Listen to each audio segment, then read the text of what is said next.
Baik, ibu-ibu sekalian, kita mulai kajian kita. Bismillahirrahmanirrahim. Assalamualaikum warahmatullahi wabarakatuh.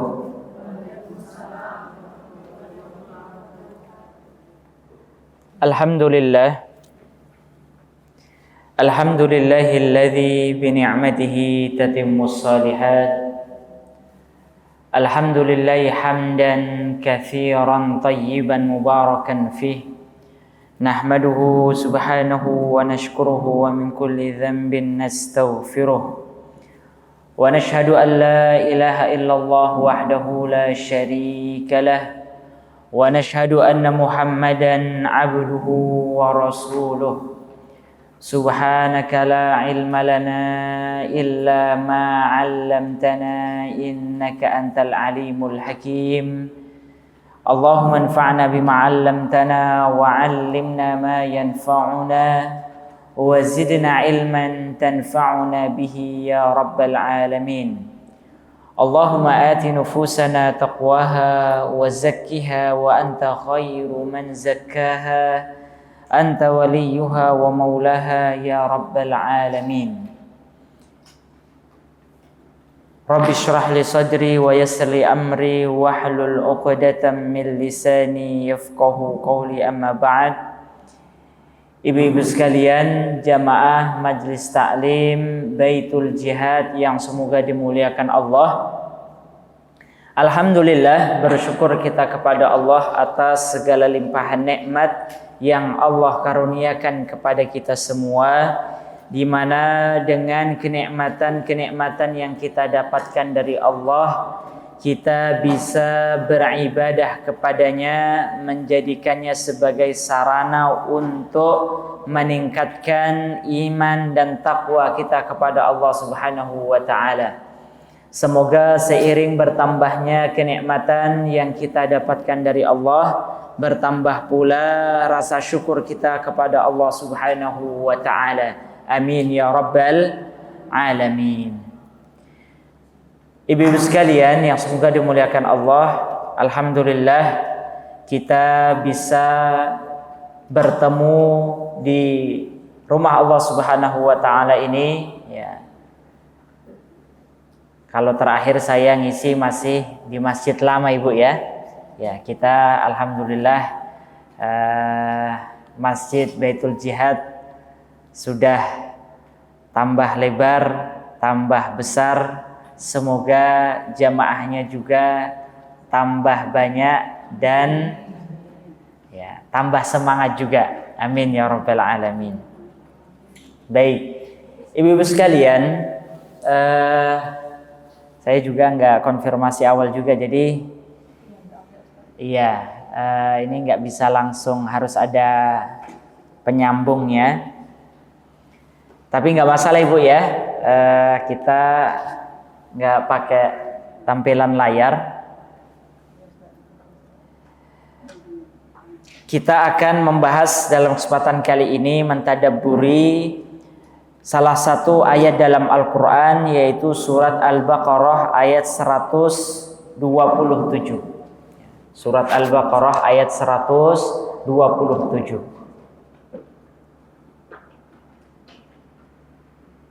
Saya minta ada yang bisa membacakan surat Al-Baqarah ayat 127.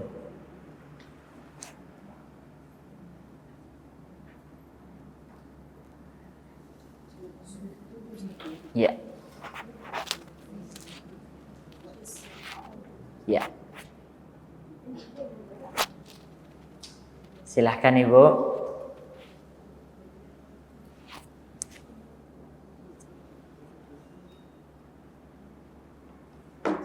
Ya.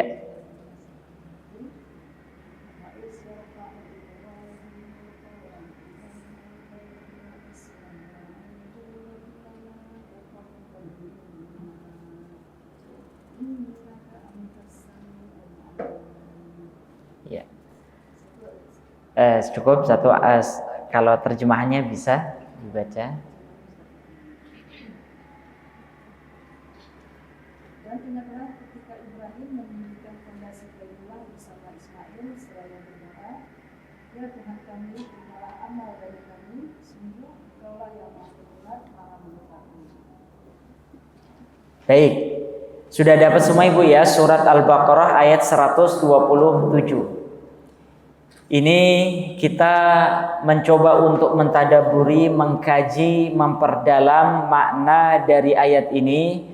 Karena pertama kita baru saja menyelesaikan ibadah Shiyam Ramadan, di mana ibadah yang kita lakukan pada bulan Ramadan ini amalannya begitu banyak, begitu besar, sehingga dalam satu bulan full ini tentunya amalan yang berat, amalan yang besar, amalan yang variasinya banyak. Ada dengan siam kita, qiyamul lail kita, sedekah kita, dan ibadah-ibadah kita yang lainnya. Kalau amalan-amalan yang kita lakukan dalam satu bulan ini penuh dengan perjuangan, ya, tantangan, kesulitan dan seterusnya, ini kira-kira kalau amalan yang kita lakukan selama satu bulan yang lalu itu tidak diterima oleh Allah, bagaimana perasaan kita ibu-ibu sekalian? Ya, sedih. Kita sudah mengeluarkan energi kita, waktu kita, dan segala apa yang kita miliki, harta kita bahkan, ya. Tapi kita tidak mendapatkan apapun daripada apa yang kita lakukan. Ini tentunya menjadi sebuah penyesalan, hal yang kita sedihkan. Maka kita sebagai seorang muslim, ya, mencoba untuk memahami bagaimana cara agar amalan-amalan yang telah kita lakukan ini dapat diterima oleh Allah Subhanahu wa ta'ala. Maka salah satu ayat yang menjadi pembuka kita dalam kajian ini adalah firman Allah Subhanahu wa ta'ala dalam surat Al-Baqarah ayat 127, di mana Allah Subhanahu wa ta'ala berfirman, wa idh yarfa'u Ibrahimul qawa'ida minal bait wa Ismailu rabbana taqabbal minna innaka antas samiul alim. Dan ingatlah ketika Ibrahim baru saja menyelesaikan satu amalan ibadah. Amalan ibadah berupa apa Ibu? Perintah Allah untuk membangun Baitullah, Ka'bah.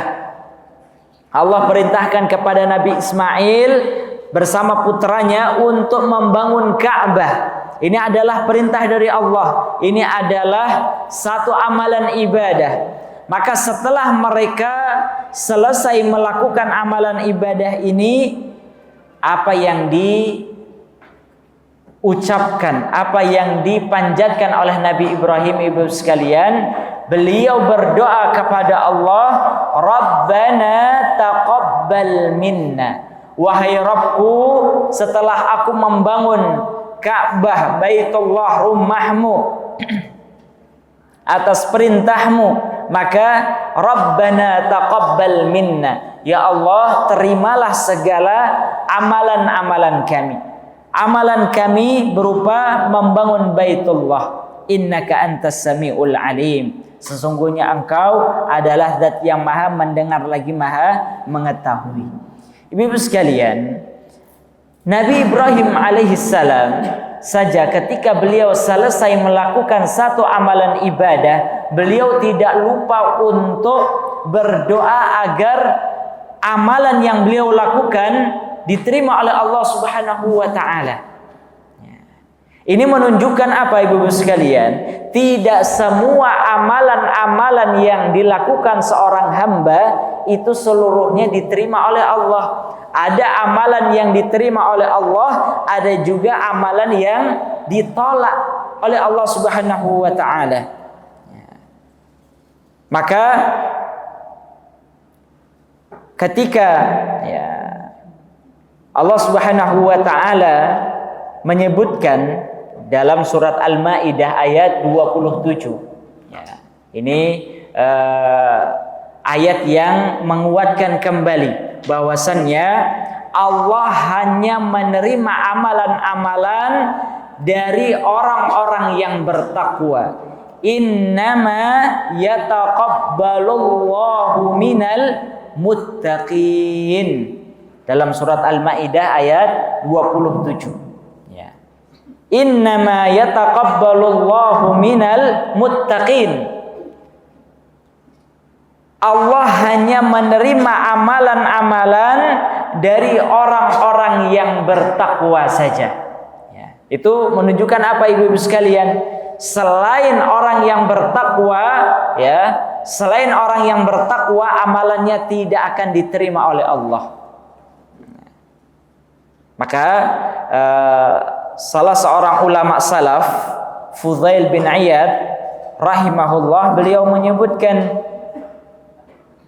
innallaha la yaqbalu minal amali illa akhlasuhu wa aswabuhu. Sesungguhnya Allah itu tidak akan menerima amalan dari hambanya, dari amalan-amalan hambanya, kecuali yang ikhlas dan yang benar. Jadi amalan kita ibu-ibu sekalian, kalau mau diterima oleh Allah, maka harus ikhlas dan benar. Fa akhlasuhu man kana lillahi khalisan. Amalan yang ikhlas itu adalah ketika ditujukan, diniatkan hanya untuk Allah Subhanahu wa taala. Itu adalah amalan yang ikhlas, ibu-ibu sekalian. Wa aswabuhu man kana ala sunnah. Sedangkan amalan yang benar itu adalah amalan yang sesuai dengan tuntunan ajaran Rasulullah Sallallahu Alaihi Wasallam. Ya.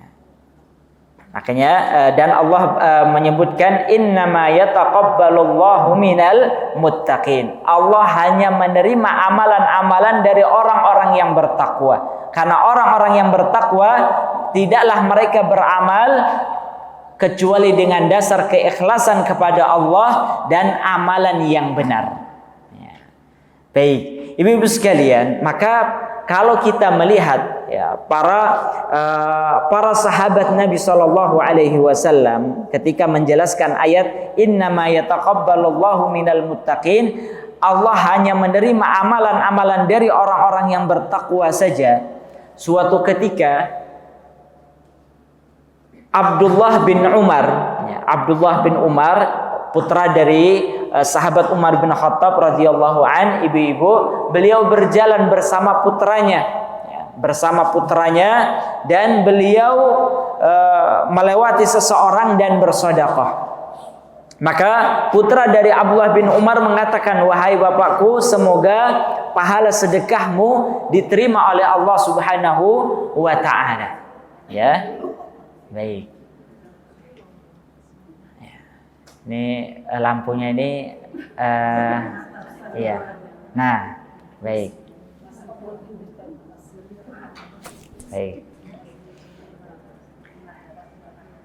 Jadi sahabat Abdullah bin Umar, ya, setelah beliau bersedekah itu tadi dan disampaikan oleh putranya, wahai bapakku, semoga pahala sedekahmu diterima oleh Allah. Maka apa yang dikatakan oleh Abdullah bin Umar, ibu-ibu sekalian, jikalau sekiranya satu sujudku saja diterima oleh Allah, satu sujud kita saja ibu diterima oleh Allah, jikalau aku mengetahui satu sujudku diterima oleh Allah, maka niscaya aku lebih menyukai bersegera untuk menghadap Allah Subhanahu wa taala. Karena apa ibu-ibu sekalian? Karena kalau kita mengetahui satu sujud kita diterima oleh Allah, itu artinya adalah kita termasuk orang-orang yang bertakwa. Kita termasuk orang-orang yang bertakwa, dan jaminan bagi orang-orang yang bertakwa adalah jannah Allah Subhanahu wa taala. Jadi kalau kita ibu merasa ya, ataupun sudah yakin satu sujud kita saja diterima oleh Allah, itu artinya kita ini adalah termasuk orang-orang yang bertakwa ya. Kita sudah layak untuk menghadap Allah Subhanahu wa taala ya. Ini sebagaimana yang disampaikan oleh sahabat Abdullah bin Umar radhiyallahu anhuma. Dan dari sini juga ibu-ibu sekalian, sahabat Ali bin Abi Thalib itu beliau menyebutkan, kita itu yang harus kita lebih perhatikan itu adalah bukan banyak sedikitnya amalan ya.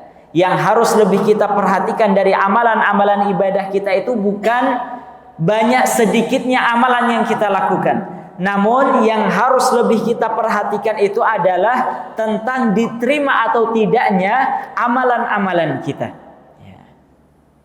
Jadi kalau amalan kita kecil namun itu diterima oleh Allah Subhanahu wa taala, itu lebih baik daripada amalan yang besar tapi tidak diterima oleh Allah.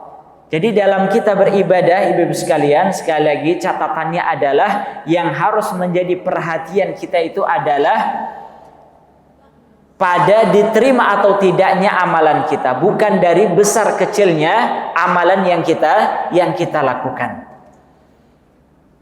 Baik, ibu-ibu sekalian yang semoga dimuliakan Allah, ada juga ya, dalam surat Al-Ghasyiyah ya, ini menunjukkan orang yang dia beramal yang berat ya, beramal yang besar, tapi pada akhirnya amalan tersebut tidak diterima oleh Allah dan justru membuat dia masuk ke dalam neraka. Amilatun nasibah taslana ran hamiyah ya, dalam surat Al-Ghasyiyah yang sering kita baca, amilatun nasibah, ada orang yang beramal, bekerja keras dengan kepayahan, dia banyak beramal tapi amalan tersebut tidak diterima oleh Allah, sehingga yang terjadi apa ketika di akhirat? Taslana ran hamiyah, di akhirat dia justru masuk ke dalam neraka. Ini karena apa ibu-ibu sekalian? Amalan-amalan yang dia lakukan selama di dunia itu tidak dihitung oleh Allah Subhanahu wa taala ya. Baik, jadi kalau kita memperhatikan tadi, kekhawatiran para sahabat itu adalah ya bukan pada hal-hal yang lainnya, melainkan kekhawatiran para sahabat itu adalah apabila amalan yang mereka selama ini kerjakan itu tidak diterima oleh Allah.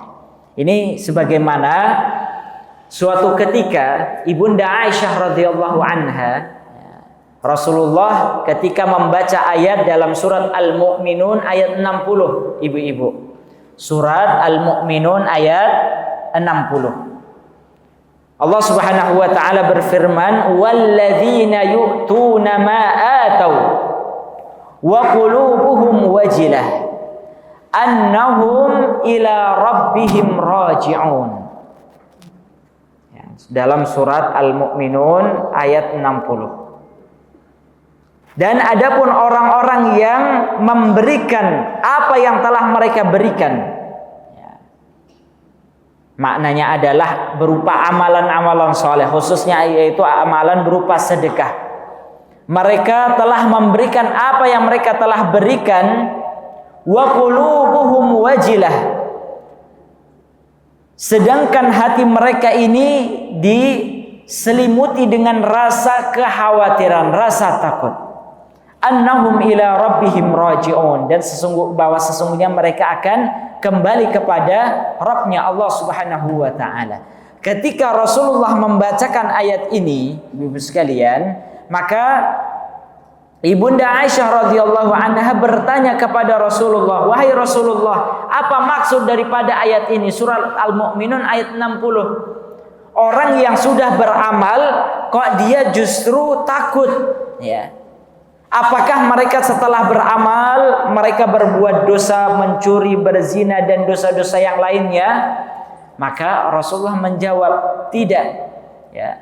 Mereka setelah beramal ya, Dan ini nanti akan kita jelaskan karakter bagaimana para sahabat Nabi itu ketika mereka beramal.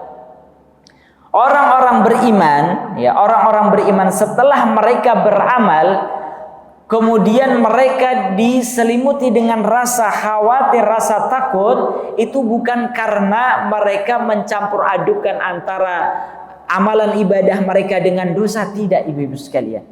Karena mereka khawatir amalan-amalan yang mereka telah lakukan itu tidak diterima oleh Allah Subhanahu wa ta'ala. Ini adalah makna daripada surat Al-Mu'minun ayat 60. Maka Ibnul Qayyim Al-Jauziyah rahimahullah, beliau menyebutkan ini karakter sifat amalan para sahabat Nabi, ya.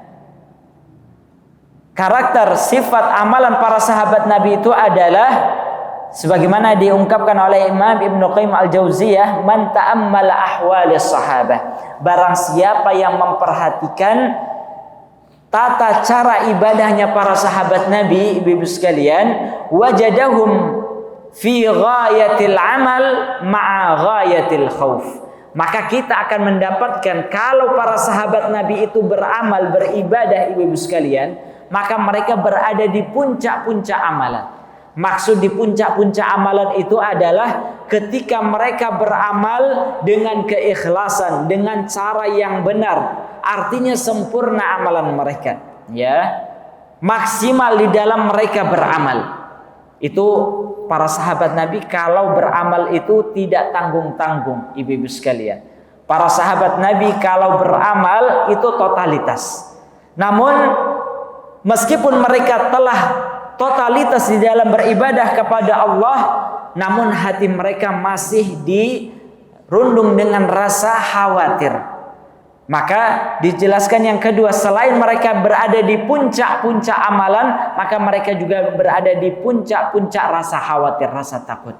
Khawatir amalan-amalan yang mereka lakukan itu tidak diterima oleh Allah Subhanahu wa ta'ala. Baik, ibu-ibu sekalian, ya, ini adalah karakter ataupun sifat orang-orang beriman di dalam mereka beramal, yaitu mereka khawatir, takut amalan-amalan yang mereka telah lakukan itu tidak diterima oleh Allah. Tapi berbeda dengan sifat orang-orang kafir dan orang fasik ketika beramal, ibu-ibu sekalian. Bagaimana sifat karakter orang kafir dan fasik ketika mereka beramal, ibu-ibu? Ya. Sifatnya itu Allah sebutkan dalam surat Al-Kahfi ayat 103 hingga 104. Ini perbedaan, bagaimana perbedaan antara cara beramalnya orang-orang beriman, orang-orang bertakwa. Sebagai contohnya adalah para sahabat Nabi yang sudah kita jelaskan tadi, dengan ciri amalannya orang-orang kafir dan orang-orang fasik. Ya. Dalam surat Al-Kahfi ayat 103 sampai 104. Saya minta ada yang bisa membacakan, ibu-ibu. Surat Al-Kahfi 103 hingga 104. Ya. Pakai mic biar ya.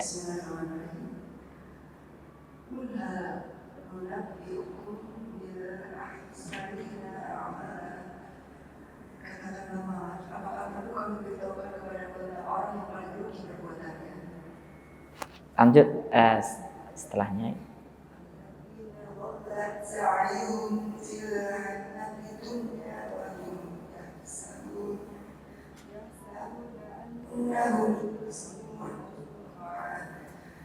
Orang yang sia-sia perbuatannya dalam kehidupan dunia, sedangkan mereka mengira telah berbuat sebaik-baiknya. Baik. Coba kita perhatikan, ibu-ibu sekalian, ini adalah ciri orang kafir dan orang fasik ketika mereka beramal.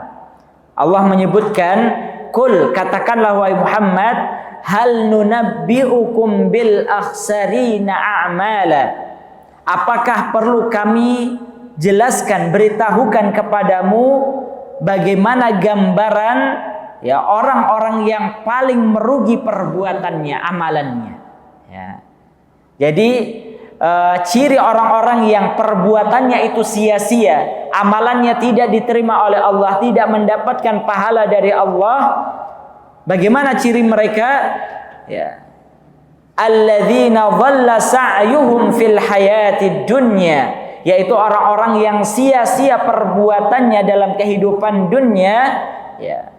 Wahum yahsabuna annahum yuhsinuna sun'a. Kemudian mereka ya pede abis, kalau kata apa namanya, ya pede abis ibu-ibu sekalian. Mereka merasa mengira bahwasanya mereka telah berbuat dengan sebaik-baiknya. Ya. Oh, saya sudah banyak sholat, saya sudah banyak puasa, oh saya sudah banyak membantu orang dan seterusnya. Ya, saya ini adalah ya, kebaikan-kebaikan saya sudah banyak dan lain sebagainya. Ini adalah orang yang seperti ini, ciri orang-orang fasik dan orang-orang kafir di dalam mereka beramal. Maka ibu-ibu sekalian, dari perbedaan ini ya, kita harus kembali merenungi diri kita. Amalan-amalan yang selama ini telah kita lakukan, ya. Kita patut untuk memiliki rasa khawatir selama sekian lama, 20 tahun, 30 tahun, 40 tahun, ya, kurang lebih dari itu kita beribadah. Kita perlu tanyakan kepada diri kita, apakah amalan-amalan yang selama ini kita lakukan itu seluruhnya diterima oleh Allah Subhanahu wa taala ataukah tidak? Kalau kita punya perasaan pertanyaan seperti ini, Ibu, kita adalah ciri orang-orang beriman. Tapi kalau kita justru tadi pede abis, oh amalan saya pasti diterima oleh Allah dan seterusnya, ya ini khawatir kita termasuk orang-orang yang fasik itu tadi, merasa bahwa seluruh apa yang ia lakukan adalah ya diterima oleh Allah, kemudian telah berbuat dengan sebaik-baiknya. Ya. Baik, maka ibu-ibu sekalian yang semoga dimuliakan Allah, ini adalah ya, perbedaan, sekali lagi perbedaan yang harus kita ketahui, ya, antara amalan orang-orang yang beriman dengan amalan yang dilakukan oleh orang-orang fasik. Maka kesempatan kali ini kita akan menjelaskan beberapa ciri ataupun tanda amalan kita itu diterima oleh Allah Subhanahu wa taala itu apa sih, Ibu sekalian? Kita memang tidak bisa memastikan 100% apa yang telah kita amalkan itu diterima oleh Allah. Sebagaimana tadi yang disampaikan oleh sahabat Abdullah bin Umar. Sekiranya aku mengetahui satu sujudku saja diterima oleh Allah, ya, diterima oleh Allah, niscaya aku lebih menyukai untuk segera meninggal, ya. Ya. Baik. Maka para nabi saja, ya, Nabi Ibrahim alaihissalam, beliau tidak bisa memastikan 100% apa yang beliau telah amalkan diterima oleh Allah, sehingga beliau berdoa, Rabbana taqabbal minna. Kemudian ya, para sahabat Nabi juga, mereka setelah beribadah mereka khawatir apakah amalan yang baru saja saya lakukan ini diterima oleh Allah Subhanahu wa taala ataukah tidak. Para sahabat Nabi juga khawatir terhadap amalan-amalan mereka. Maka setidaknya kita bisa mengambil ciri-ciri, ya, mengetahui ciri-ciri amalan kita itu diterima oleh Allah Subhanahu wa taala, ya. Karena setelah kita, yang penting kuncinya adalah kalau kita ingin amalan kita diterima oleh Allah, sebagaimana perkataan Fudail bin Iyad, ya, bahwasanya amalan seorang hamba itu tidak akan diterima oleh Allah kecuali dengan keikhlasan dan ya cara yang benar di dalam melakukan amalan tersebut. Setelah kita bisa memastikan kedua hal ini dalam setiap amalan kita, maka ya kita bisa memahami, mengetahui ciri-ciri diterimanya amalan-amalan seorang hamba. Baik, yang pertama ibu-ibu sekalian, ciri diterimanya amalan seorang hamba itu adalah Allah akan memudahkan dirinya untuk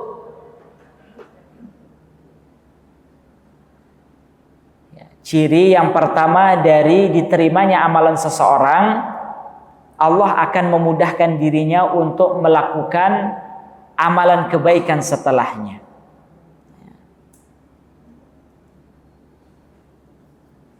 Baik. Jadi dimudahkannya seseorang untuk melakukan satu amalan ibadah, setelah melakukan satu amalan ibadah, ya, maka ini adalah ciri diterimanya amalan seorang hamba.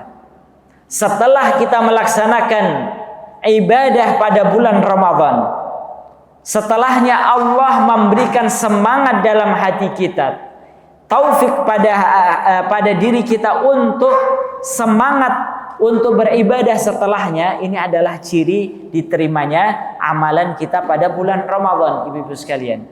Ya. Karena pepatah Arab itu mengatakan, al-hasanatu taqulu ukhti ukhti wal ma'siyatu taqulu ukhti ukhti. Ya.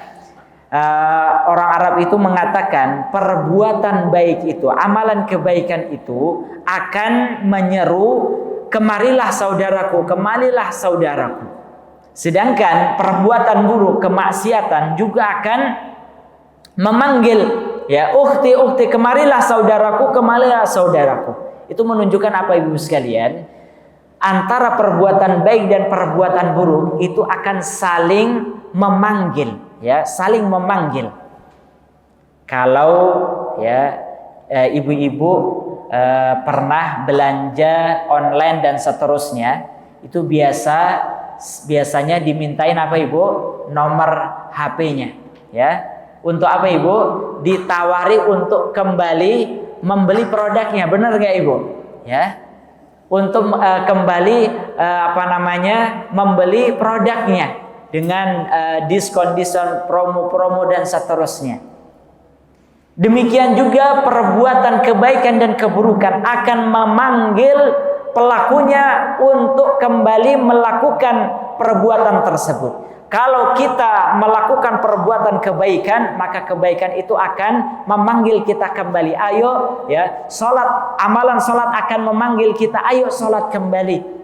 Pahala membaca Al-Quran akan memanggil kita, ayo saudaraku kembali membaca Al-Quran dan seterusnya. Demikian juga kalau perbuatan buruk ibu-ibu sekalian akan memanggil, ayo kembali melakukan perbuatan buruk.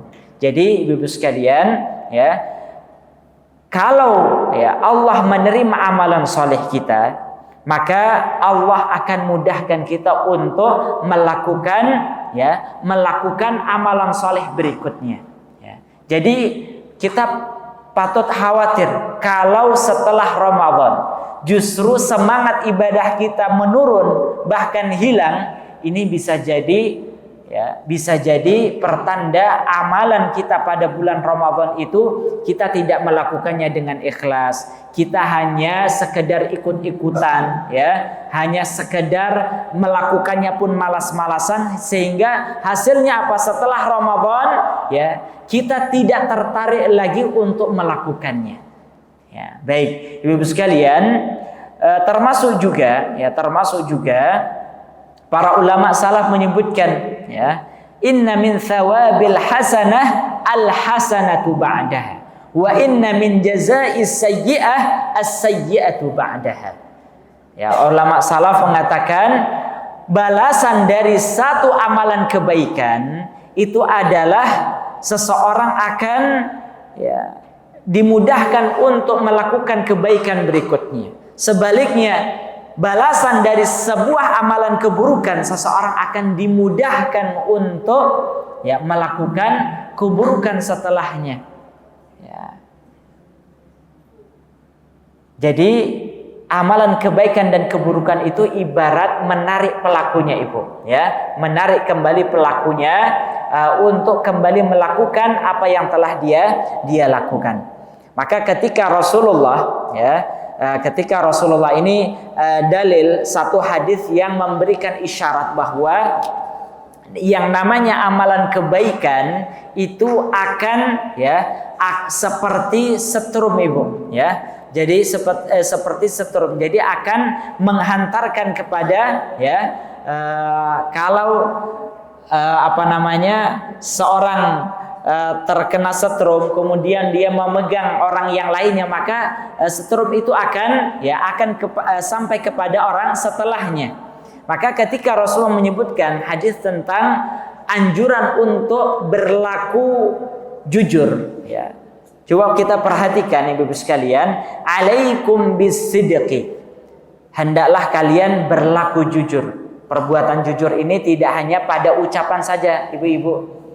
Perbuatan jujur ini, ya, harus kita lakukan baik dengan ucapan kita, perbuatan anggota tubuh kita, hati kita, ini semuanya, ya, perbuatan jujur. Ya, jadi jujur itu bukan sekedar yang dilakukan oleh lisan kita. Baik, Rasulullah menyebutkan alaikum bisidqi, hendaklah kalian berlaku jujur. Fa inna sidqa yahdi ilal bir, karena sesungguhnya perbuatan jujur itu akan menghantarkan seseorang kepada perbuatan kebaikan-kebaikan yang lainnya. Wa innal birra yahdi ilal jannah, dan perbuatan baik itu akan menghantarkan seseorang ke dalam surga Allah Subhanahu wa taala. Kita perhatikan Ibu-ibu sekalian, amalan berupa perbuatan jujur. Ini sebuah amalan kebaikan. Kalau seseorang melakukannya, apa kata Nabi? Fa inna sidqa yahdi ilal bir. Perbuatan jujur, satu perbuatan kebaikan itu akan menghantarkan seseorang kepada perbuatan kebaikan-kebaikan yang lainnya. Kalau hatinya jujur, Ibu, saya ingin Allah berikan ilmu, ya. Karena kata Nabi SAW, man yuridillahu bihi khairan yufaqqihhu fid din. Barang siapa yang Allah kehendaki kebaikan untuknya, maka Allah akan fahamkan dia untuk memahami ilmu agama, ya. Kalau hati kita jujur, Ibu, saya ingin mendapatkan ilmu dari Allah, saya ingin memperdalam ajaran agama Islam, ya, saya ingin memperdalam ilmu-ilmu agama dalam masalah akidah, fikih dan seterusnya. Kalau hati kita jujur, Ibu, ya, maka ini adalah perbuatan jujur yang dilakukan oleh hati kita. Yang terjadi apa, Ibu? Ya, niat kita jujur ingin memperdalam agama Islam. Maka perbuatan kejujuran ini akan berdampak menghantarkan kita kepada perbuatan kebaikan-kebaikan yang lainnya.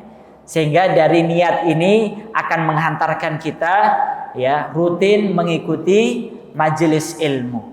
Dengan niatan kita yang baik, kejujuran hati kita ingin mendapatkan ilmu dari Allah, kita, ya, mempelajari Al-Quran, belajar tahsin. Di sini ada kelas tahsin nggak, Ibu?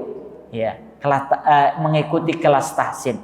Dengan kejujuran hatinya ingin mendapatkan ilmu dari Allah, dia melakukan banyak amalan-amalan, termasuk juga mengamalkan apa yang telah dia ketahui. Ini menunjukkan, Ibu sekalian, kejujuran itu akan menghantarkan seseorang kepada amalan-amalan kebaikan, ya, yang lainnya, ya. Baik. Tapi sebaliknya juga seperti itu, Ibu. Rasulullah juga menyebutkan, alaikum wal kadhib, fa innal kadhiba yahdi ilal fujur. Hindarilah oleh kalian perbuatan dusta, karena perbuatan dusta itu akan menghantarkan seseorang kepada perbuatan-perbuatan buruk yang lainnya, dan perbuatan buruk akan menghantarkan seseorang kepada neraka Allah. Kalau seseorang sudah tidak jujur hatinya, tidak jujur lisannya, tidak jujur anggota badannya, ini contoh kecil saja. Anak, seorang anak lambat masuk sekolah, Ibu. Ya, lambat masuk sekolah. Ya, kemudian ditanya oleh gurunya, kamu kenapa kok lambat? Ya, dan dia menjawabnya dengan bohong, Ibu, nggak jujur. Oh, mohon maaf Pak Guru, tadi saya membantu orang tua, padahal nggak bantu orang tuanya, ya. Tidur dia kesiangan, ya, sudah berbohong yang lainnya, ya. Kemudian tadi saya di jalan rantai motor saya, sepeda saya rusak, padahal tidak rusak, dan seterusnya. Jadi perbuatan buruk itu akan berdampak kepada perbuatan-perbuatan buruk yang lainnya. Baik ibu-ibu sekalian yang semoga dimuliakan Allah. Jadi tanda pertama, sekali lagi, diterimanya amalan seorang hamba itu adalah dimudahkannya kita untuk melakukan amalan-amalan kebaikan lainnya. Maka ini adalah ciri yang mudah untuk kita ketahui, Ibu, ya. Kalau setelah Ramadan ini kita dimudahkan untuk lebih semangat lagi untuk beribadah kepada Allah, ini adalah pertanda amalan kita pada bulan Ramadan itu diterima oleh Allah. Selanjutnya, ibu-ibu sekalian, tanda yang kedua dari diterimanya amalan-amalan kita, yaitu adalah merasa amalan yang telah kita lakukan masih kecil. Tanda yang kedua diterimanya amalan-amalan kita adalah merasa amalan yang telah kita lakukan itu masih kecil dan sedikit, ya. Baik. Dalam arti meskipun amalan yang telah dia kerjakan banyak, besar, ya, bermacam-macam, ciri orang yang diterima amalannya itu adalah merasa amalan yang telah dia lakukan meskipun banyak, meskipun besar, meskipun bermacam-macam, bervariasi, merasa bahwasannya amalan yang ia lakukan itu belum ada apa-apanya, ya. Sehingga apa, Ibu? Dia tidak merasa ujub. Oh, saya sudah banyak ini. Oh, saya sudah banyak itu, dan seterusnya, ya. Baik. Maka ibu-ibu sekalian, oleh karenanya Imam Ibnul Qayyim Al-Jauziyah beliau menyebutkan, ya, wa alamatu qubuli amalika, ya, di antara tanda diterimanya amalan seorang hamba itu adalah ihtiqaruhu wastiqlaluhu wa saghrihi. Seseorang merasa amalan yang ia lakukan itu masih kecil, masih remeh, belum sempurna, ya. Ini adalah ciri diterimanya amalan seorang hamba. Sehingga hatinya itu terhindar dari sifat ujub itu tadi, merasa dia sudah banyak melakukan, merasa amalan yang telah dia lakukan sudah baik, sudah sempurna, dan seterusnya. Maka di antara hikmah ibu-ibu sekalian, Rasulullah Shallallahu Alaihi Wasallam itu menganjurkan kita untuk beristighfar setelah melakukan satu amalan ibadah. Contoh amalan ibadah yang kita setelah selesai melaksanakannya, kita dianjurkan untuk beristighfar itu amalan apa, Ibu? Salat. Setelah salat anjurannya apa, Ibu? Istighfar 3 kali. Karena Rasulullah SAW idza faragha min salatihi istaghfara 3. Rasulullah kalau selesai salat maka beliau beristighfar 3 kali. astaghfirullah, astaghfirullah, astaghfirullah, Allahumma antas salam wa minkas salam, tabarakta ya dzal jalali wal ikram, dan seterusnya. Zikir setelah sholat sudah hafal semua ibu ya? Ya, zikir setelah sholat itu ada zikirnya ya. Kita mulai dengan istighfar 3 kali dan seterusnya. Mengapa setelah kita sholat kita dianjurkan untuk beristighfar ibu-ibu sekalian?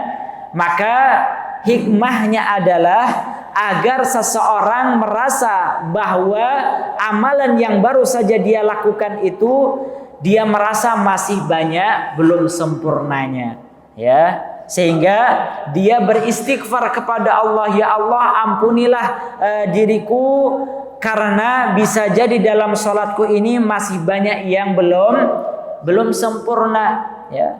Ya Allah, aku tadi sholat tapi pikirannya ke rumah misalnya, ya. Ya Allah, aku sholat tapi pikirannya ke kerjaan, ya. Ya Allah, tadi aku sholat pikirannya ke anak dan ya apa Pak? Cucu, ya. Ada yang pikirannya ke Pak suami misalnya, ya. Ini Pak suami ini kemana ini misalnya, ya. Jadi sholat tapi tidak khusyuk. Ini belum sempurnanya amalan-amalan kita, ya. Termasuk juga selain sholat apa ibu? Amalan yang setelah kita melakukannya kita dianjurkan untuk istighfar, ya. Selain sholat apa ibu? Ya, baik. Setelah melaksanakan ibadah haji, ya. Faida afattum min arafatin, dalam ayat dalam Al-Quran Allah menyebutkan فَإِذَا قَضَيْتُمْ مَنَاسِكَكُمْ فَاذْكُرُوا كَذِكْرِكُمْ آبَاءَكُمْ أَوْ أَشَدَّ ذِكْرًا, ya, ataupun ayat sebelumnya, ya. Dalam surat Al-Baqarah ayat 199, "Tsumma afidhu min haitsu afadhan nasu wastaghfirullah innallaha ghafurur rahim." Ya. Setelah kalian bertolak dari tempat yang orang banyak bertolak, yaitu adalah dari Arafah, ya, ini menunjukkan selesainya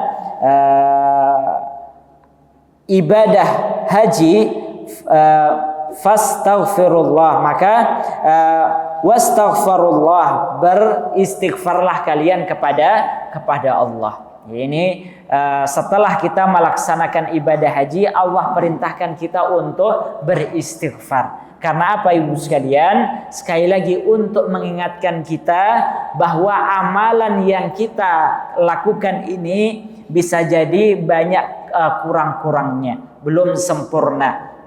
Sehingga jangan sampai kita, ya, merasa oh amalan saya sudah sempurna, amalan saya pasti diterima oleh Allah. Maka hendaknya kita memiliki sifat merasa amalan yang kita lakukan itu belum ada apa-apanya, masih kecil, masih remeh, belum ada apa-apanya, sehingga selain hati kita jauh dari sifat, selamat dari sifat ujub, maka kita akan senantiasa menyempurnakan amalan-amalan ibadah kita, ya. Dan masih banyak lagi amalan-amalan yang lainnya ibu. Ketika setelah kita qiyamul lail, ya, setelah kita qiyamul lail, waktu qiyamul lail yang utama di waktu malam, di bagian malam yang mana ibu?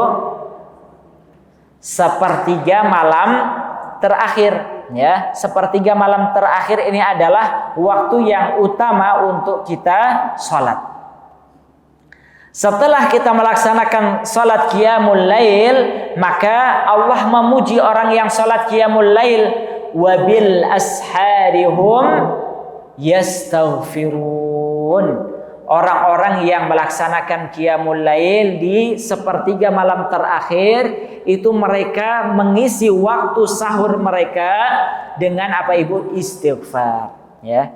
Jadi di penghujung malam kita setelah kita qiyamul lail, maka kita beristighfar kepada Allah. Jadi amalan yang dianjurkan, ya amalan yang dianjurkan di sepertiga malam terakhir setelah kita qiyamul lail itu adalah memperbanyak istighfar, ibu-ibu sekalian. Ya, ini anjuran, ya anjuran dari Allah Subhanahu wa Ta'ala dan Rasulnya.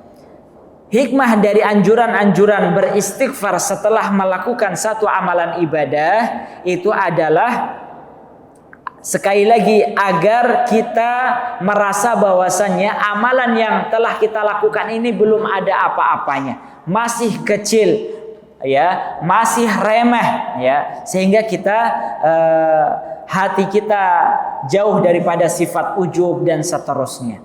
Kebanyakan orang itu ujian orang beribadah, berbuat kebaikan itu adalah sifat ujub, ibu. Oh, kalau ini bukan karena saya, ini nggak bakal jadi. Ya. Ini ujian orang yang telah melakukan satu amalan ibadah, ibu. Ini kalau bukan saya, ini nggak bakal jadi. Ini kalau bukan saya, nggak bakal berjalan. Hal-hal yang seperti ini sekali lagi harus kita perhatikan dan harus kita khawatir, ya, khawatir terhadapnya sifat ujub itu tadi. Baik, ibu-ibu sekalian, maka dengan istighfar itu, ya, seseorang yang mengetahui kewajiban terhadap Rabb-nya, maka dia menyadari kualitasnya belum ada apa-apanya, masih banyak aib yang melekat pada jiwanya, sehingga dia beristighfar untuk menyempurnakan amalan-amalan salehnya. Baik, ibu sekalian yang semoga dimuliakan Allah, ini adalah tanda diterimanya amalan kita, ya, tanda diterimanya amalan kita. Kemudian yang ketiga, ibu-ibu sekalian, ya, yang ketiga yaitu adalah istiqomah di dalam, ya, beramal saleh. Istiqomah di dalam beramal saleh. Artinya tanda diterimanya sebuah amalan itu adalah dia mampu teguh di dalam melakukan amalan tersebut. Ya. Baik. Imam Ibnu Katsir rahimahullah, beliau ketika menjelaskan ayat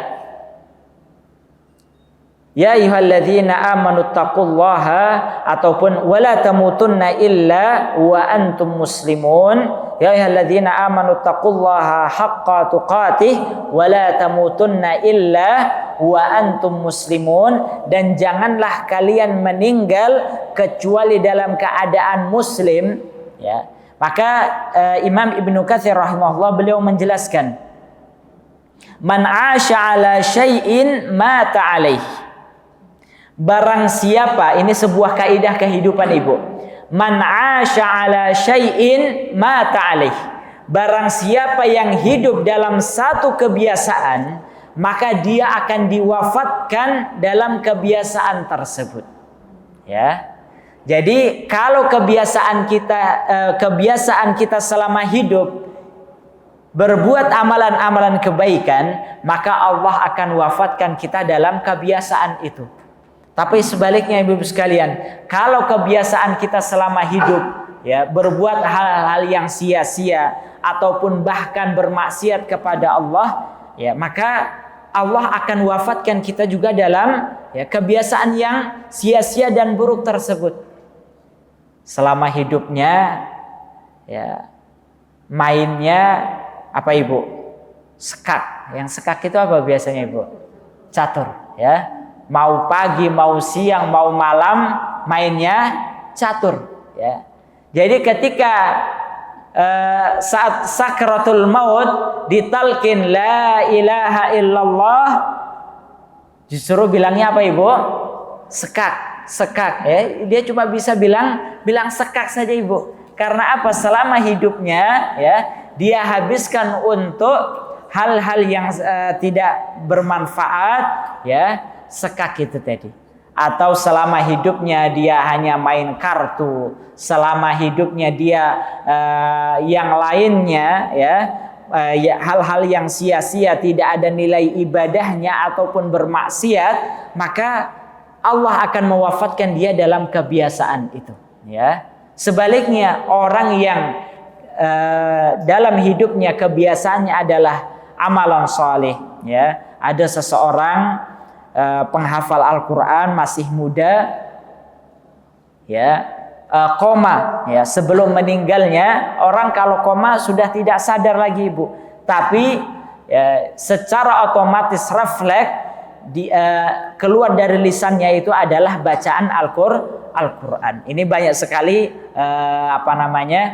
kejadian ataupun video yang menggambarkan kondisi seperti ini. Orang dalam keadaan tidak sadar. Ada saudara-saudara kita di Palestina, Ibu, ya, terkena serangan bom, ya, kemudian dia dibius, ya, itu sudah nggak sadar, tapi apa, Ibu, ya, lisannya membaca Al-Qur'an, ya, lisannya membaca Al-Qur'an. Kita saja sadar suruh baca surat Al-Kafirun nggak selesai, ya. La a'budu ma ta'budun wala antum a'biduna a'bud. Kok nggak selesai ini sadar saja nggak selesai. Ini nggak sadar sedang dibius, ibu-ibu, ya, sedang dibius, dia senantiasa keluar dari lisannya bacaan Al-Qur'an. Ini kira-kira apa, Ibu? Ya, sebabnya adalah selama hidupnya dia membiasakan untuk membaca Al-Qur'an. Nah, dari sini Ibu sekalian, di antara tanda diterimanya amalan seorang hamba itu adalah keteguhan pada dirinya untuk beramal saleh, ya. Jadi ketika Allah meneguhkan seseorang dalam amalan saleh, ini adalah pertanda amalan tersebut diterima oleh Allah Subhanahu wa taala, ya. Baik, Ibu sekalian yang semoga dimuliakan Allah. Inilah di antara tiga tanda diterimanya amalan seorang hamba. Semoga dengan ketiga tanda ini kita bisa melihatnya pada diri kita, ya. Meskipun sekali lagi catatannya adalah kita tidak bisa memastikan 100% seluruh amalan kita diterima oleh Allah, ya. Kita hanya bisa mengetahui, ya, membaca amalan kita dan berharap kepada Allah semoga amalan kita itu diterima oleh Allah dengan ketiga tanda ini, ya. Wallahu a'lam, ibu-ibu sekalian, demikian yang dapat kami sampaikan. Selebihnya jika ada tanya jawab maka kami persilahkan. Wallahu a'lam.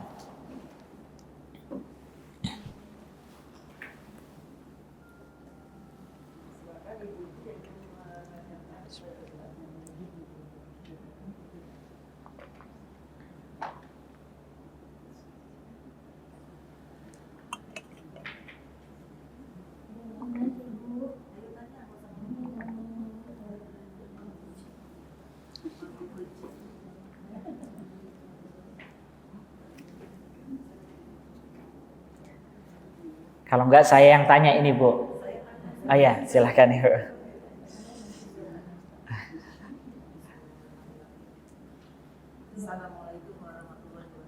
Waalaikumsalam warahmatullahi wabarakatuh. Ya. Ini menarik, ya, mengkaji masalah amalan kita yang diterima atau ditolak sama Allah, ya, Ustaz, ya.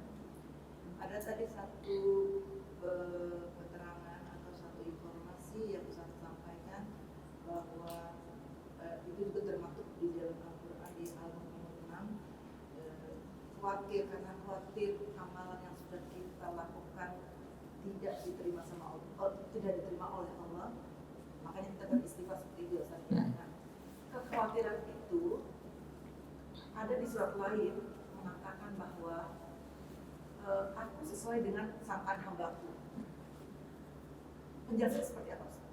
Baik. Ya, terima kasih. Baik. Cek 1 2. Baik.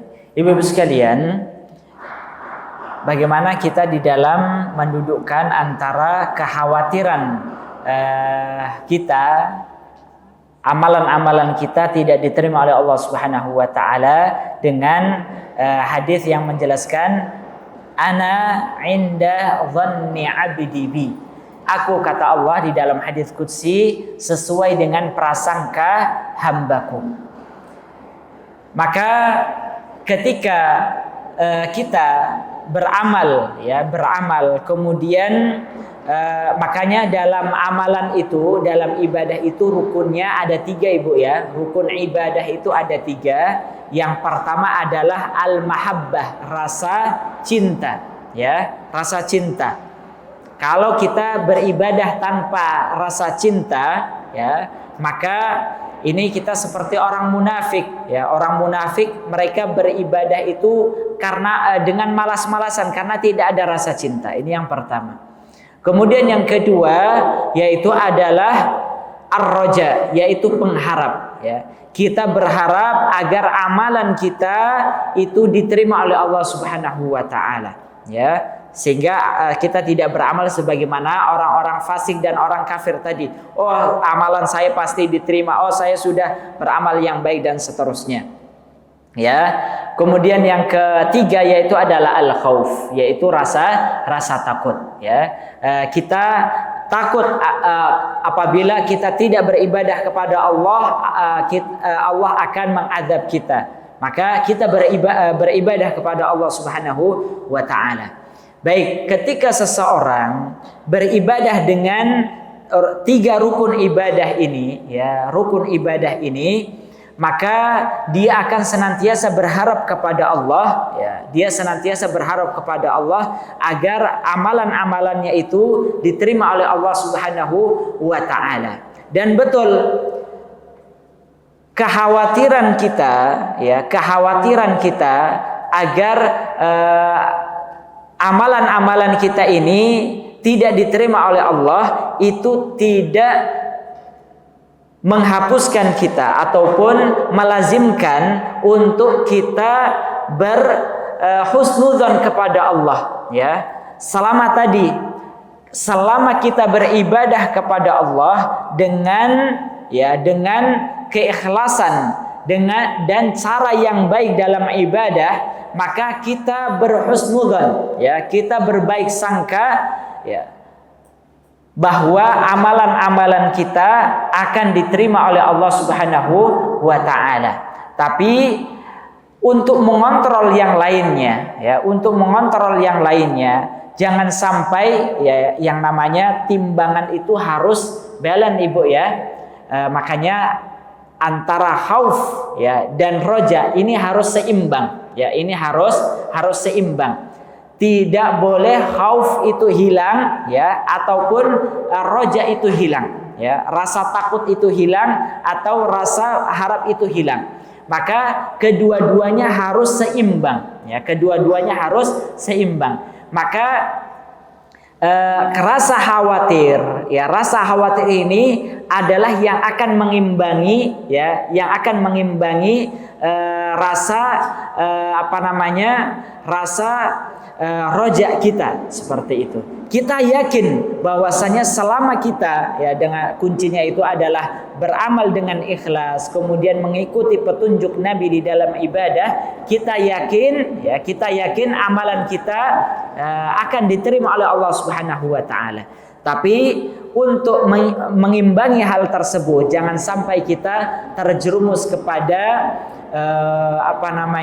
sifat orang-orang fasik, orang-orang kafir di dalam beribadah. Oh, pasti amalan saya diterima ya, sehingga masuk sifat ujub dan seterusnya ya, sehingga merusak amalan-amalan kita. Jadi kedua-duanya ini untuk membuat keseimbangan ya, membuat keseimbangan. Kita boleh dan bahkan wajib untuk berprasangka baik bahwasannya selama saya mukmin, selama saya beribadah dengan ikhlas, selama saya ibadah sesuai dengan tuntunan Rasulullah, saya berharap ya agar amalan-amalan yang saya lakukan diterima oleh Allah Subhanahu wa taala. Dan kekhawatiran ini juga membuat kita berharap juga kepada Allah ya. Kekhawatiran agar kekhawatiran amalan kita tidak diterima oleh Allah, itu juga menyebabkan kita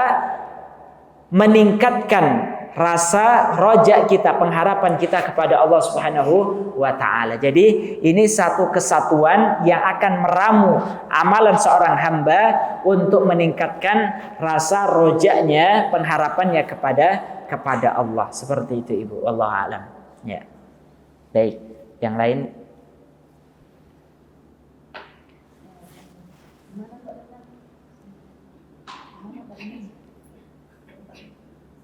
Ya. Saya mau nanya Ustaz, tadi Ya. mau nanya alasannya kenapa saya tanya Pak Imam.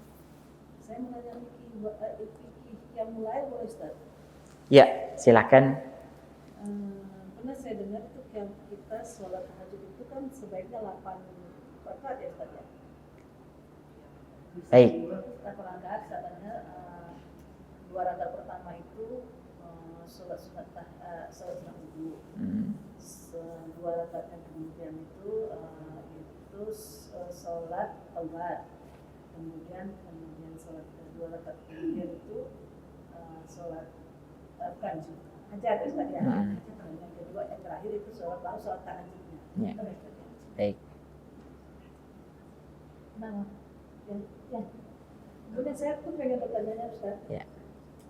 Kan kita saat mau sholat itu kita kan pengen berdoa ya Ustaz ya. Kita itu berdoanya itu kapan Ustaz? Apakah setelah selesai semuanya sholat itu kita lakukan 8 rakaat atau boleh di tengah-tengah ini? Pas kita ada azan nih. Iya. Batasan azan. Baik. Baik, Ibu-ibu sekalian, dalam sholat qiyamul lail kita gabungkan ataupun kita masukkan jenis-jenis sholat yang lainnya, seperti tadi sholat taubat, sholat hajat, sholat sunnah misalnya wudu, ya, yang lainnya. Pertama, Ibu sekalian, qiyamul lail ini jumlah rakaat qiyamul lail ini tidak ada batasannya, ya. Jumlah rakaat qiyamul lail itu tidak ada batasannya. Kita boleh tadi sholat qiyamul lail sepanjang malam, ya. Sepanjang malam itu setelah sholat isya, ya, setelah sholat isya, kemudian sampai masuknya waktu fajar subuh, itu adalah waktu untuk qiyamul lail, ya. Sehingga bahkan ada seorang ulama yang dia wudunya itu digunakan, wudu sholat isyanya itu digunakan untuk sholat subuh. Itu artinya selama malam itu, ya, dia tidak batal dan dia senantiasa sholat. Jadi yang pertama Ibu sekalian, jumlah rakaat qiyamul lail sholat malam itu tidak ada batasannya.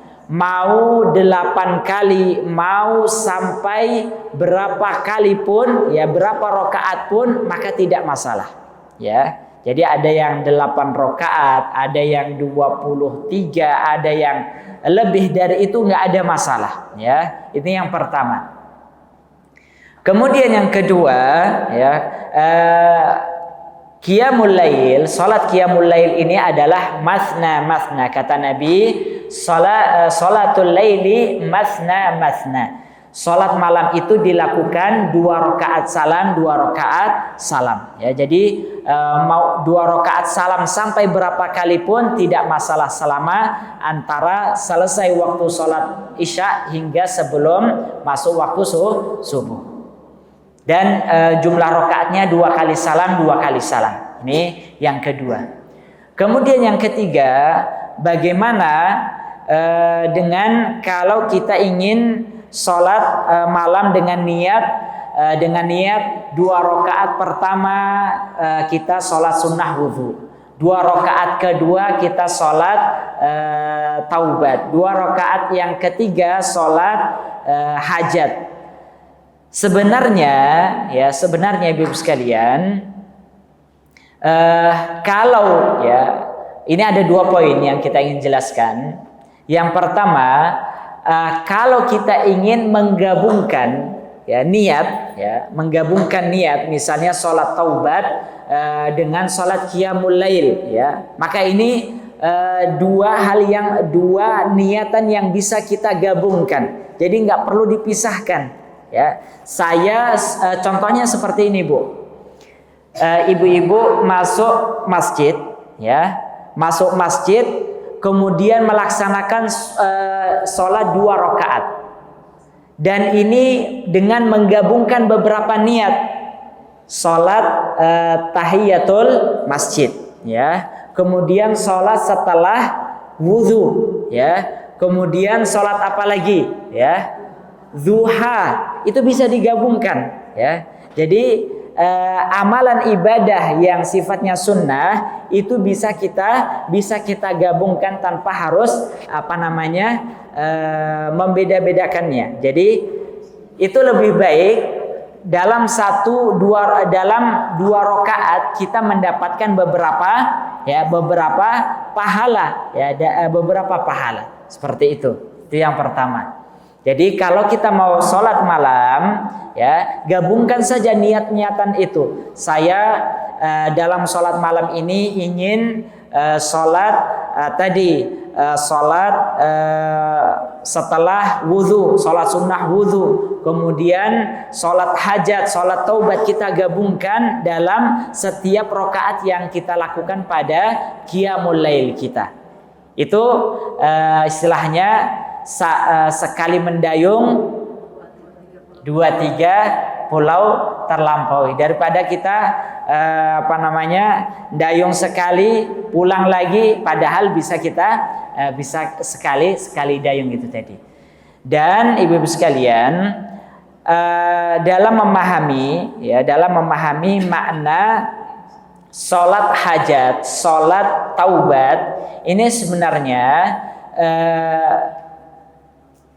sholat yang sebenarnya sholat sunnah, ini jatuhnya adalah sholat sunnah, ya sholat sunnah yang ketika kita melaksanakannya, kita meniatkan setelah sholat sunnah ini saya ingin bertaubat, setelah sholat sunnah ini saya ingin berdoa dengan hajat saya, seperti itu.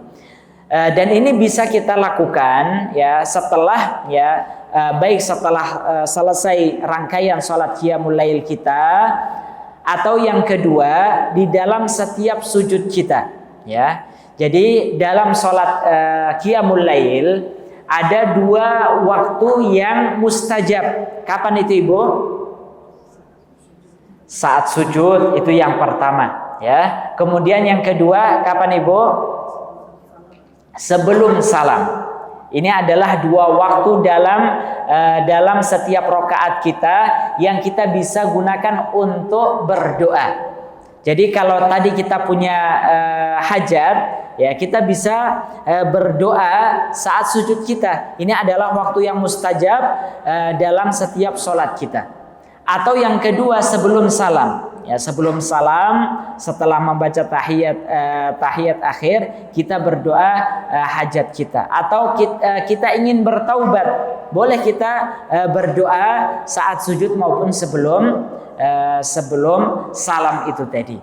Jadi pilihannya bisa di setiap dalam sholat kita, yaitu sujud dan sebelum salam, atau ya setelah selesainya rangkaian sholat qiyamul lail kita, seperti itu. Wallahu a'lam, semoga bisa difahami. Ya. Ya.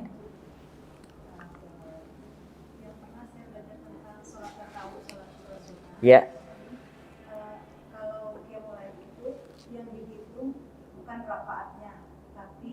Ayat yang dibaca di dalam sholat. Nah, jadi kalau setelah malam itu kita sholat membaca 10 ayat, terhitung orang yang tidak lalai pada malam itu. Yeah. Terus kalau 100 ayat, terhitung orang yang ibadah. Yeah. Nah, terbalik dengan duha. Kalau duha yang dihitung rakaatnya, gitu.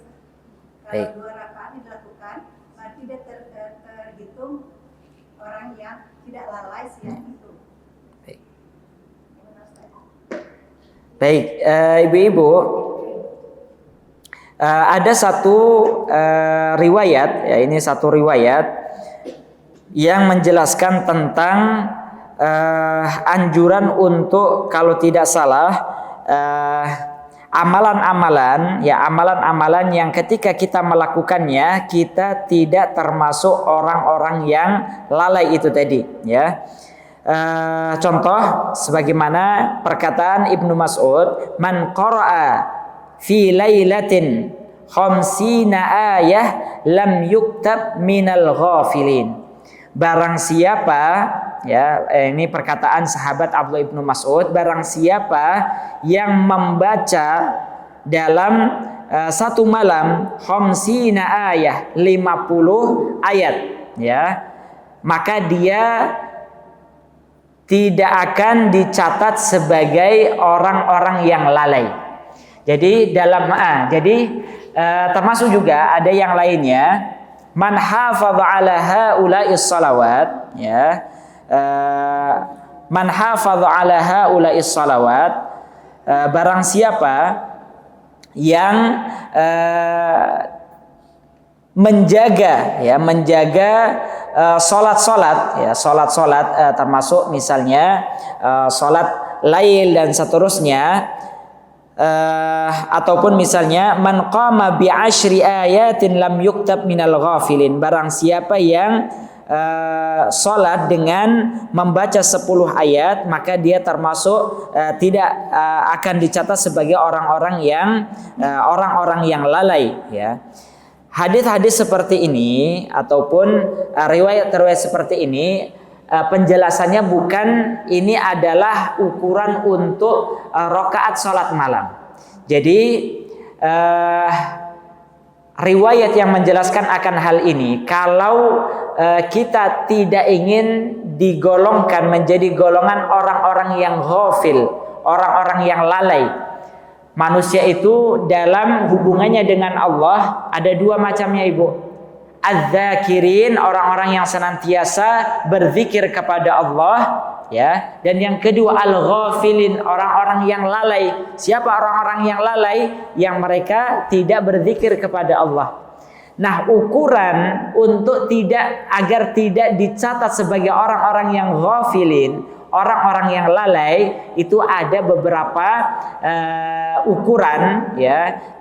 Ukurannya itu adalah berupa amalan-amalan. Amalan yang pertama adalah ukurannya kalau seseorang itu dalam malamnya, ya, dalam malamnya sebelum dia tidur, dia membaca 50 ayat dalam Al-Quran, maka dia akan dicatat termasuk orang yang berzikir kepada Allah dan tidak termasuk orang yang lalai, ya. Jadi ukurannya adalah membaca Al-Quran minimal 50 ayat. Baik, ada juga yang amalan berupa witir, salat witir. Barang siapa yang salat witir, ya, maka dia tidak dicatat sebagai orang-orang yang lalai itu tadi, ya. Jadi mungkin yang ibu pernah dengar itu adalah amalan ini, ya, amalan membaca ayat dalam satu malam, ya, dalam satu malam. Ini sekali lagi maknanya adalah bukan untuk ukuran rakaat.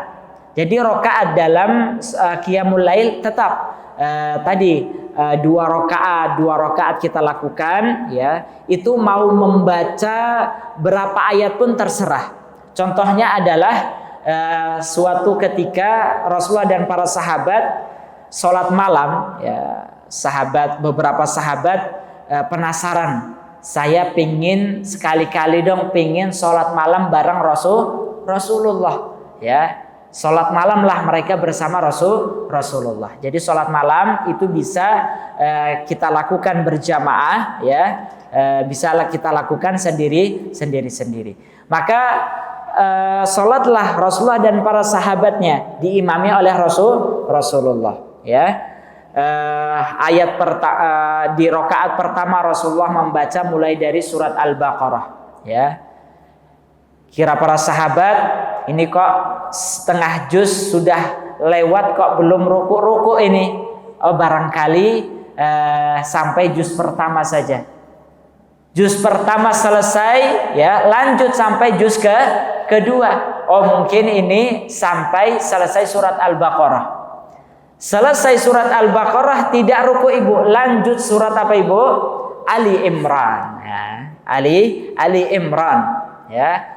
Lanjut surat Ali Imran, mungkin selesai surat Ali Imran ruku ini, ya. Ini sudah lumayan panas ini kaki, ya. Selesai surat Ali Imran, lanjut lagi surat An-Nisa, ya, sampai surat Al-Maidah sepertinya, baru Rasulullah ruku. Kira-kira kalau ibu seperti ini tetap berdiri atau ambil ancang-ancang duduk ini ibu? Iya. Baik, ini riwayat yang sahih dari Rasulullah. Artinya salat qiyamul lail itu tidak diukur dengan bacaan ayatnya. Tetap kalau yang namanya satu rakaat, berapa ayat pun yang kita baca yaitu satu rakaat, ya, seperti itu. Jadi satu rakaat kita mau baca berapa surat pun tidak masalah, ya. Jadi rakaat dalam qiyamul lail, ya, tadi ukurannya adalah 2 rakaat dan tidak ada batasan mau sampai berapa rakaat. Yang penting caranya adalah 2 rakaat salam, 2 rakaat salam. Ya, dalam satu rakaat mau baca berapa ayat pun tidak ada batasannya juga. Hadisnya tadi adalah sebagaimana yang disampaikan oleh Rasulullah. Jadi kalau yang disebut ibu tadi, barang siapa yang membaca, ya, sholat dengan membaca 10 ayat, dia tidak akan ditulis sebagai orang yang ghafilin. Ini dari sisi agar seseorang itu tidak dicatat sebagai orang-orang yang lalai dari berzikir kepada Allah saja. Jadi bukan sebagai ukuran satu rakaat dalam sholat qiyamul lail. Seperti itu ibu. Wallahu a'lam. Ya. Ada yang lain? Cukup? Ayat.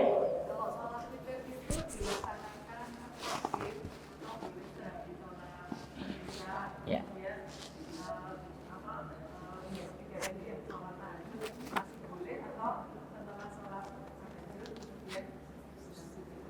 Baik. Jadi ibu-ibu, sholat witir ini memang sholat witir itu adalah penutup sholat, ya, penutup sholat. Namun pelaksanaannya boleh kita awalkan, ya, boleh kita awalkan. Jadi contohnya ibu-ibu khawatir saya seharian kecapean, kalau saya tidur khawatir bablas tidak bisa dapat sholat witir, maka sebelum kita tidur kita sholat witir terlebih dahulu, ya, seperti itu. Kalaupun nanti di sepertiga akhir malam kita terbangun, kita boleh sholat malam, ya, tanpa harus witir, ya. Jadi la witrani fi lailatin, tidak ada 2 witir dalam satu malam. Jadi untuk witir hanya sekali saja dalam satu malam. Kalaupun kita awalkan sholat witir, itu boleh. Setelahnya kita mau sholat malam itu tidak masalah, ya. Seperti itu. Wallahu a'lam ibu. Ya. Kenapa? Sholat witir hukumnya sunnah, tapi sunnah muakkadah, sunnah yang sangat ditekankan. Bahkan Rasulullah di waktu safar saja beliau tetap sholat witir, ya. Beliau tetap sholat witir. Jadi sholat witir ini adalah sholat minimal yang kita lakukan dalam waktu malam, ya. Kalaupun tidak kita lakukan, ya, tidak berdosa. Tapi sebagian ulama juga menyebutkan kalau ada orang yang tidak pernah sholat witir, ini bisa membuat dia fasik, seperti itu. membuat dia fasik. Wallahu a'lam. Alhamdulillah. Nah, kalau khairan Ustaz Ya. atas penjelasan panjang lebar yang telah kita dapatkan, semoga ilmu yang kita peroleh hari ini bermanfaat dan menjadikan amal soleh. Baiklah, kita tutup semua kita dengan baca Alhamdulillah dan doa kafaratul majelis. Bil alamin, subhanakallahumma wa bihamdika asyhadu an la ilaha illa anta astaghfiruka wa atubu ilaik. Ya Ustaz, mengucapkan jazakumullah khairan katsiran atas waktu dan ilmunya. Ibu-ibu, ada pengumuman. Ini tidak nyala gitu ya. Kedengaran ya. Ada pengumuman. Insya Allah.